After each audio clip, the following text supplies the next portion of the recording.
Assalamualaikum warahmatullahi wabarakatuh. Bagaimana kabar anak-anakku semuanya?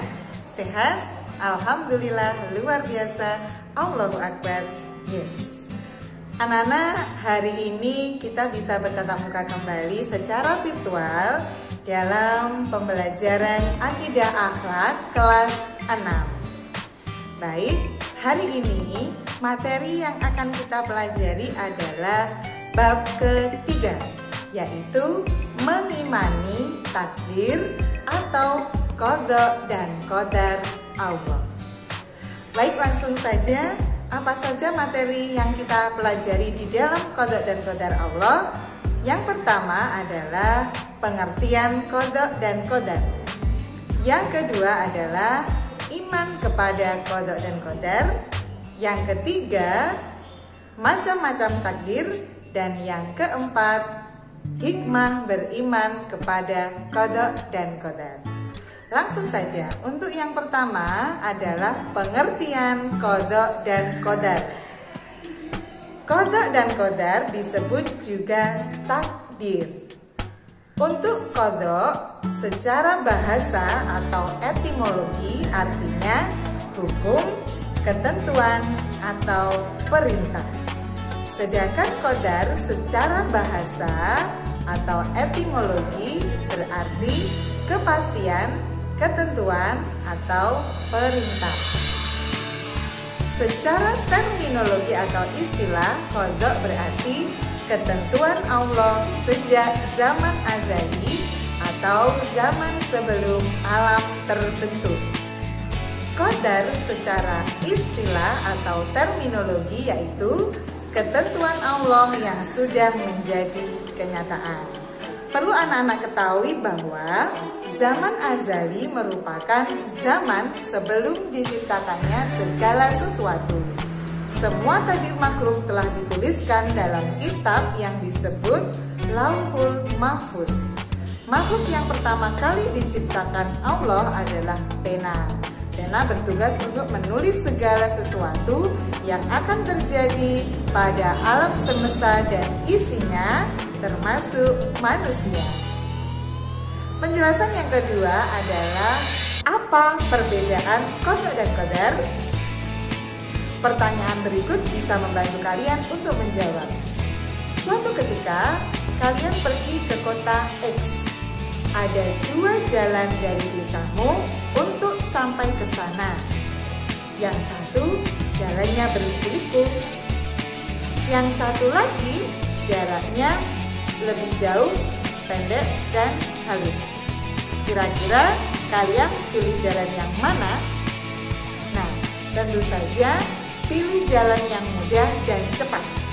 Pilihan seperti inilah merupakan contoh dari qadar. Sedangkan untuk masalah sampai atau tidaknya, selamat atau tidaknya kalian ketika melewati jalan itu menjadi kehendak Allah Subhanahu wa Ta'ala. Baik anak-anak, selanjutnya untuk penjelasan yang kedua yaitu iman kepada qada dan qadar. Iman kepada qada dan qadar merupakan rukun iman yang keenam.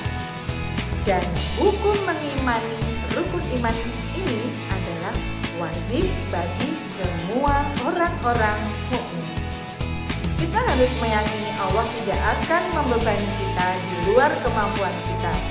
Allah berfirman dalam surah Al-Baqarah 286 yang artinya Allah tidak membebani seseorang melainkan sesuai dengan kesanggupannya. Berikutnya, macam-macam takdir. Macam-macam takdir dibagi menjadi dua.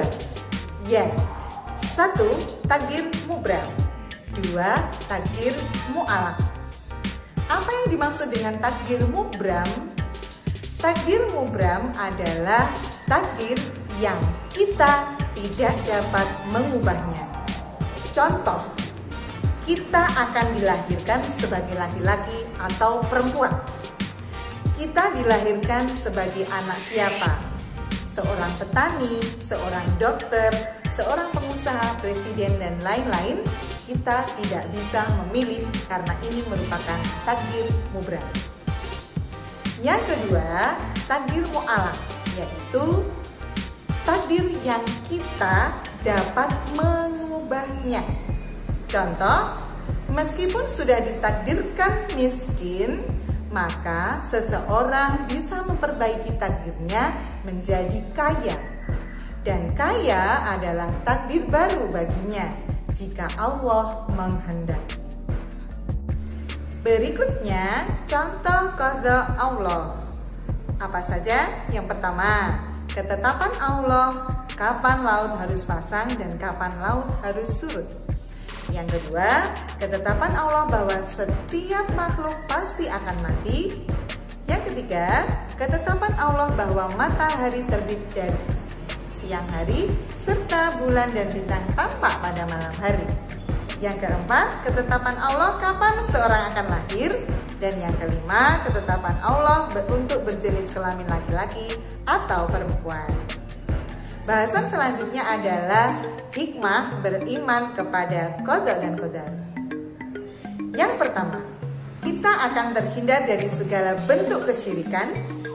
Yang kedua, mampu bersikap istiqomah dalam kehidupan sehari-hari. Yang ketiga, senantiasa bersikap waspada dan hati-hati. Yang keempat, menjadikan kita sabar dalam menghadapi segala permasalahan yang dihadapi. Dan yang kelima, terhindar dari sifat putus asa. Nah, yang terakhir, kita sebagai manusia bisa memperbaiki takdir. Dapat dilakukan dengan cara yang pertama, kita harus berusaha mengubah takdir itu sendiri. Yang kedua, dengan berdoa kepada Allah Subhanahu wa Ta'ala. Yang ketiga, rajin bersedekah. Yang keempat, rajin bersilaturahim. Dan yang kelima, senantiasa berbuat baik kepada siapa saja. Baik anak-anak, untuk materi hari ini kalian Ustazah harapkan sudah paham. Dan tugasnya adalah silakan kalian kerjakan latihan soal yang ada di buku paket bab 3 halaman 36 sampai 38 yang A saja. Kemudian salin jawaban kalian pada link Google Form yang sudah Ustazah sediakan. Oke anak-anak, finally kita akhiri pertemuan kali ini. Semoga kalian senantiasa diberikan kesehatan oleh Allah, mendapatkan perlindungan, dan selalu jaga kesehatan. Jaga jarak, pakai masker, rajin cuci tangan, dan senantiasa berdoa. Ustazah akhiri, mohon maaf apabila ada kesalahan. Wassalamualaikum warahmatullahi wabarakatuh. Sampai jumpa. London, Paris, Tokyo, oh, shawty we could go. Don't need no light, 'cause na na na na, no need.